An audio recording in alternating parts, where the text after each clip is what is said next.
Bobby and Jean, they've got that country feeling, you know what I mean. Hi, welcome to It Takes a Village. What's in Santa Barbara? Who's in Santa Barbara? What are our resources and what's needed?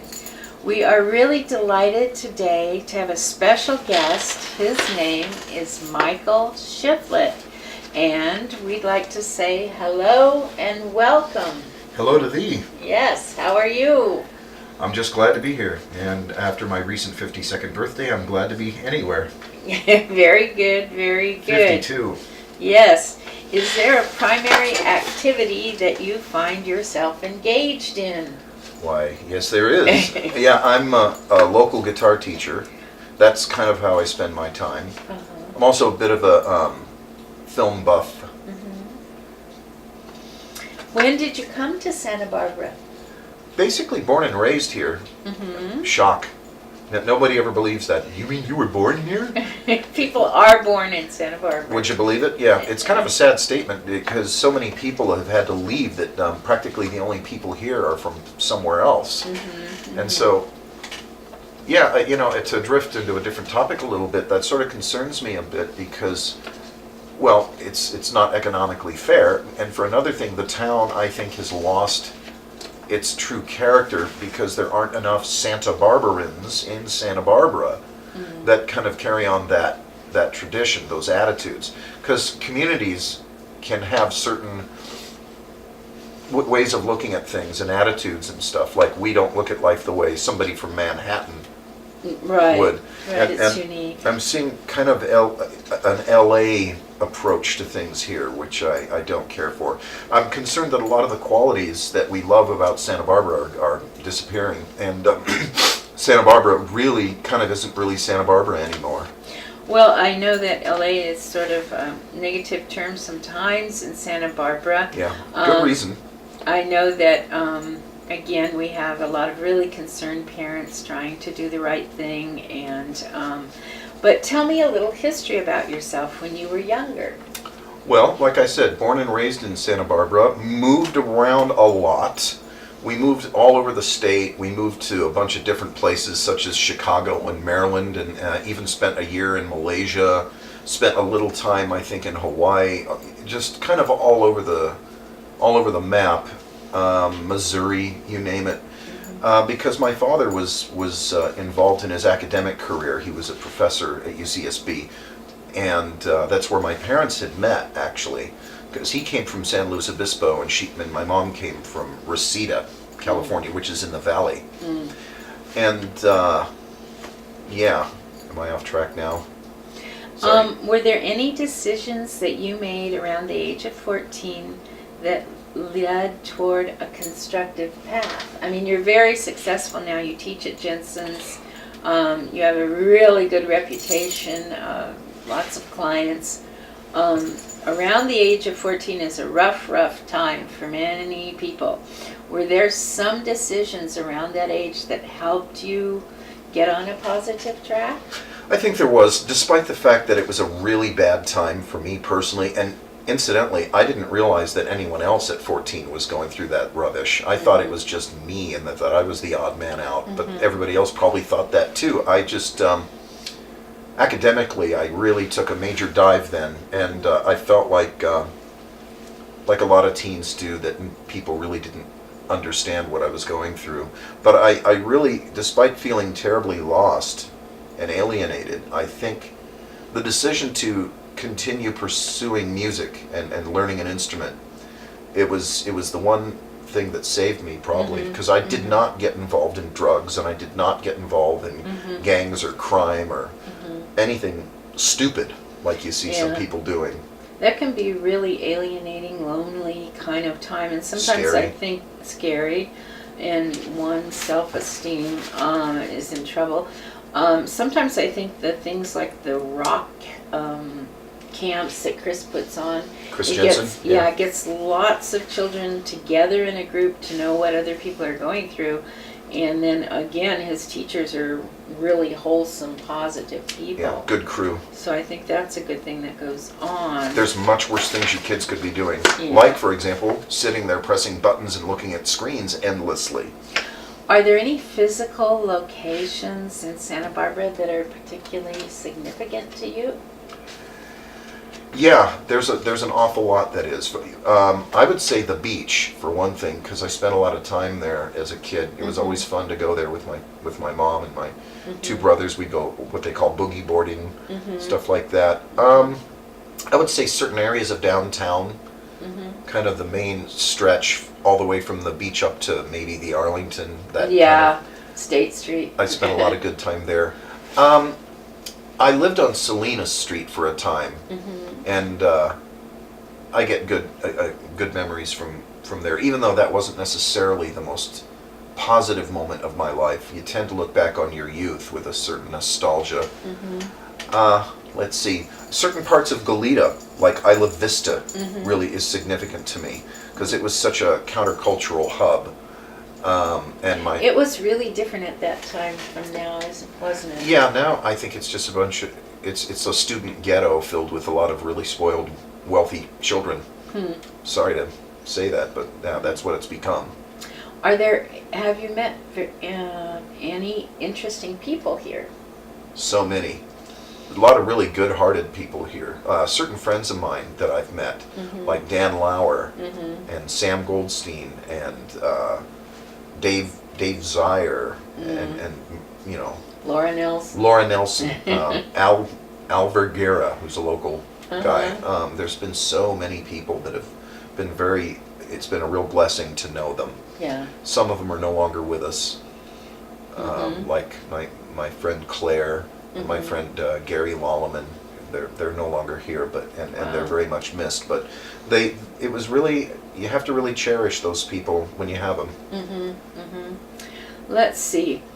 What resources do you think Santa Barbara is particularly missing? Okay. Well, I sort of think that we really do, well, I don't just think, I know, we need to get rent control in this town. I know that's a touchy issue, but we really need to get that. Life has been made really unaffordable for too many people, and we have to make sure that someone other than the folks in Hope Ranch and Montecito and, you know, the Upper East Side get to have a chance. It's just, it's got to change, and it's not going to change until we change it. Because left to their devices, the people in charge of things now are just going to keep doing business as usual. You know, one resource that we have is Pacifica Graduate Institute. Great place. And they are very concerned about community interaction and care for people. It's just an astoundingly wonderful place, and it's becoming better known as they do seminars and people are joining with them and understanding their values, their intent, their history. Really a wonderful, wonderful place. I think one of the good things about that place, it combines the academic with the spiritual. Right, that's true. It's a humane, human experience. And we really need to go in that direction, I think. Because we were there and I think we lost it. And we need to reclaim it. Well, compassion is important. It's crucial. Yes. Let's see. If you could sit on a bench at Shoreline Park and have a chat with anyone, who might it be? You know, I have several candidates. Does it have to be just one? No, you can name a few on the bench. You know who I'd love to talk to is somebody that's been a hero, one of my heroes in life since I can remember. A man that lives here. His name's John Cleese. You always want to find him, huh? Yeah, everybody's had a Cleese sighting but me, and I just love the guy. I love Python. And, and I love, you know, Faulty Towers and British humor. Yeah, it's just, and he was at the epicenter of that, and it would be so nice to talk to him. There's a couple of other people I would like to meet. Jeff Beck, who's friends with Seymour Duncan, who we were talking about earlier. I'd love to talk to Jeff Beck. He's a super duper important person to me. And another guitar player, Richie Blackmore. Is he here? No, No. he's somewhere else. Okay. I don't know where he Yeah. lives right now. Probably in England or something, or Right. Connecticut. But he was the guitar player for a couple bands, Deep Purple and Rainbow, and his own group, Blackmore's Night. And I've just always really loved his playing. And Paul McCartney. Oh, wouldn't he be fun? Somebody Wow. like somebody like Mick Jagger. Yes, You know. that would be okay too. Yeah. Yes. Let's see. If you had an extra $1 million you wanted to donate, which Santa Barbara charity would receive it? You know I'm talking to death about this, but I really like that idea of getting instruments into the hands of children. So if Seymour's doing that, Yeah. sign me up for that. Yeah, that's such a good cause. Yeah. He's really, really smart. Okay. If you were going to write a novel set in Santa Barbara, who would a positive character be? A positive character. Gosh, a person from here? Yes. Let me see. I think Chris Jensen. Yeah, he's fabulous. Chris Jensen. What a prince. Yeah. Yeah, that's good. Now, I know that you have some involvement in the Nichiren Daishonin Buddhist. It's 1425 State Yes. is their community center, and they have a president right now. Would you be interested in him? Oh, yeah.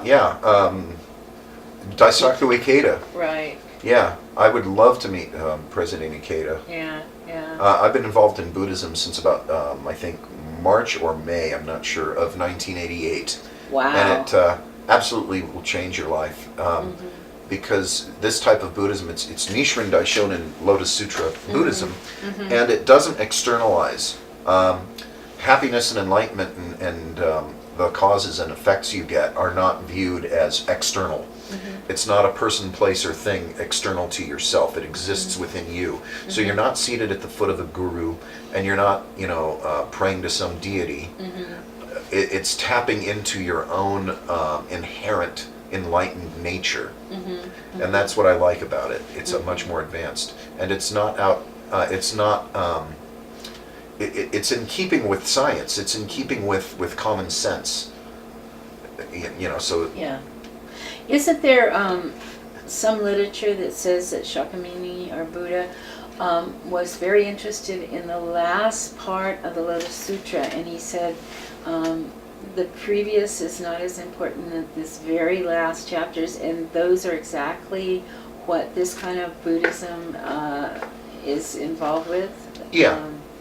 The previous, well, I don't know if people want to hear me say this, but the previous schools of Buddhism were provisional, in the sense that when you teach math to a first grader, you start with arithmetic. You don't start with calculus. Right. You gradually get them there. Yeah. And the same with this. All that while, Shakyamuni was aiming to get people towards this teaching, and that's why he said disregard previous teachings. Right. That's amazing.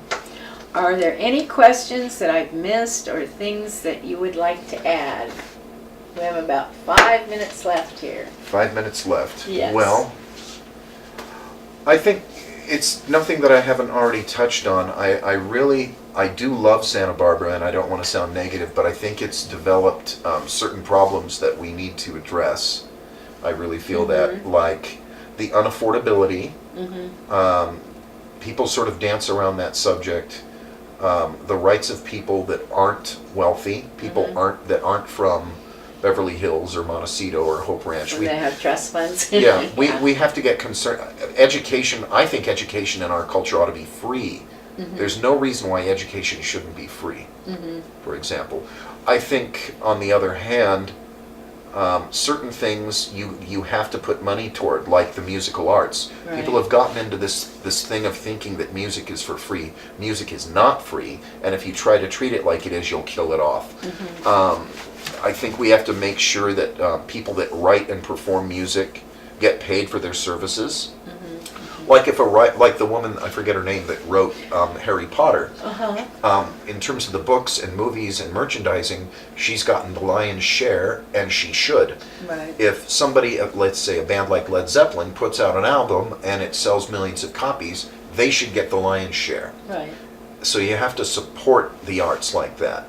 The arts and the artists. And the artist, otherwise you don't get to have them. And people have gotten very spoiled in thinking they can just download stuff. And That's yeah. kind of like theft if they're. Well, it's hearing absolutely it for theft. free. I Yeah. kind of have come to the conclusion, at the risk of sounding like an old grouch, that if, as a society, if you get rid of bookshops, music shops, and record stores, guess what, folks? You've killed off your culture completely. That's And- right. Like and the all you book have- den all and you have- Chaucer's are precious. Yeah. Yeah. All you have at that point is a society filled with button pushers. Yeah. In order for our economy and our culture to flourish, money has to go in that direction. Right.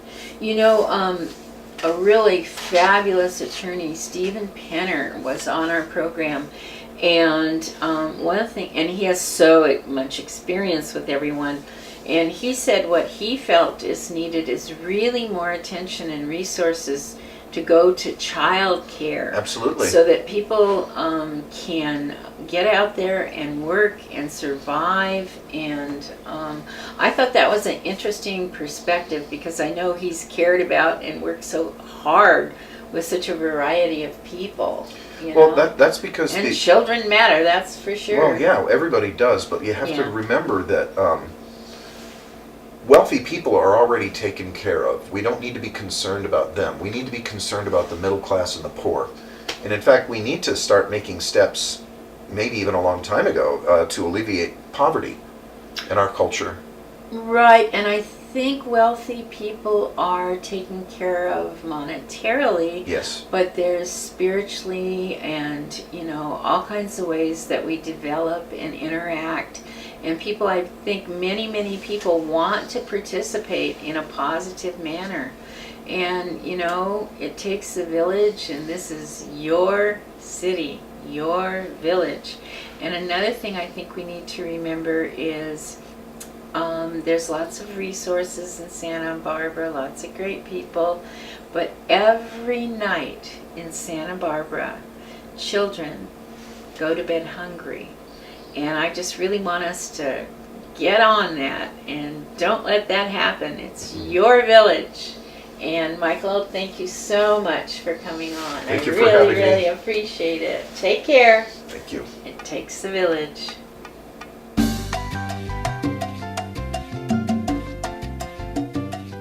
Hi, I'm Bonnie from It Takes a Village. We're here on Ortega and Santa Barbara Street. What have we discovered? It's a Steve Nipper company. Let's go in and check it out. Hi, Steve. How are you? Hi, Bonnie. I'm great. Thanks for stopping in today. All right, what's going on around here? Well, we're here at Soul Wave, where we make people's water better. All right. And I'll say that you have a pretty good reputation in this town. How did you earn that? Well, with 23 years of service to the community and doing a good job and standing behind what we do, that's what we've earned. That's what I've heard. Yeah. And I just want to thank you, Bonnie, for helping us support It Takes a Village. We couldn't be happier. Thank you. You're welcome. Take care. And so we learned more about Santa Barbara. We have a company that helps the economy of people because of their prices, and they help your good health with good water. Very, very important.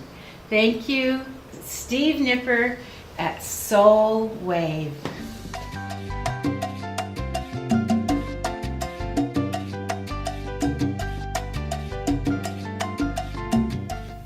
Hi, I'm Chris Jensen from Jen's Guitar and Music Company, and I'm proud to sponsor It Takes a Village. And just so you know where we are, here's my card.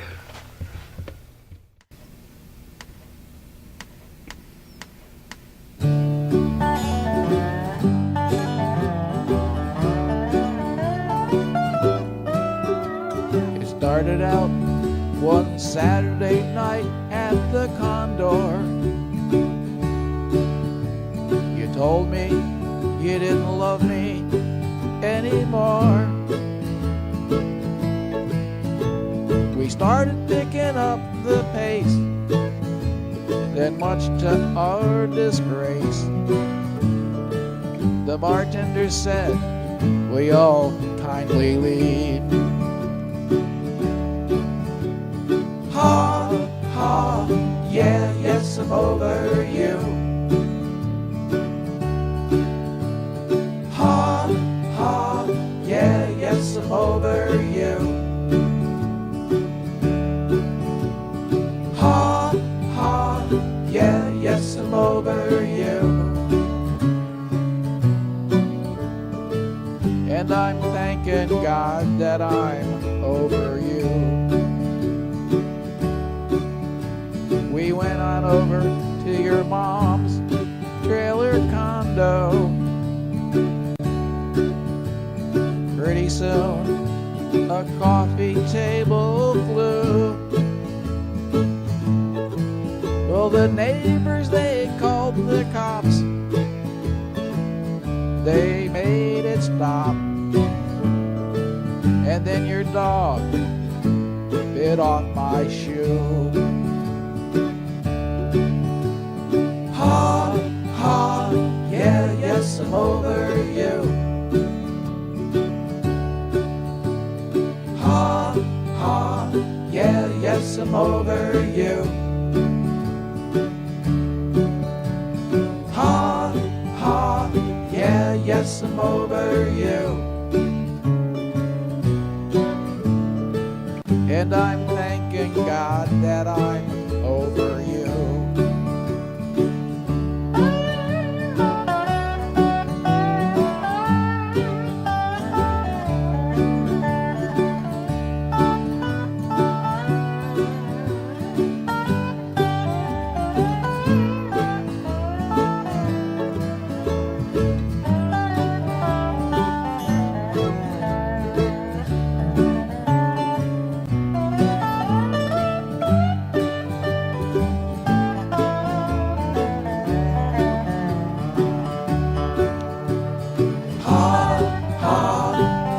Yes, I'm over you. Ha, ha, yeah, yes, I'm over you. Ha, ha, yeah, yes, I'm over you.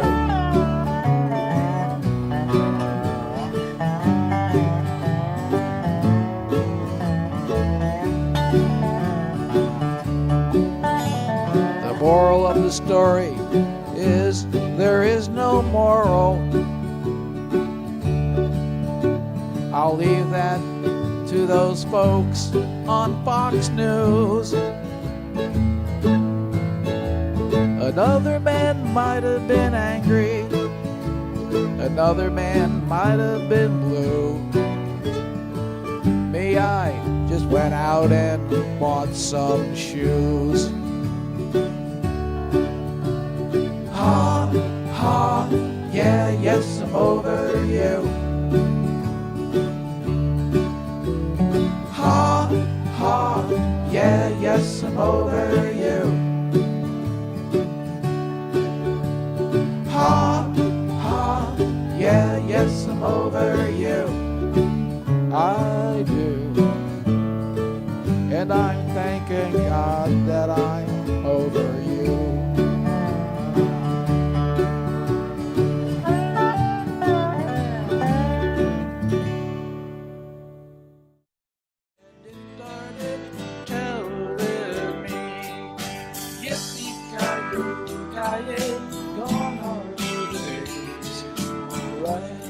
They're playing with Jimmy and Tom. Yippee-ki-yo-ki-yay, gone on the days. Living and being with Daddy and Mom. They have the old records of Hoppy and Gene. They've got that country feeling, you know what I mean. Every time I hear them,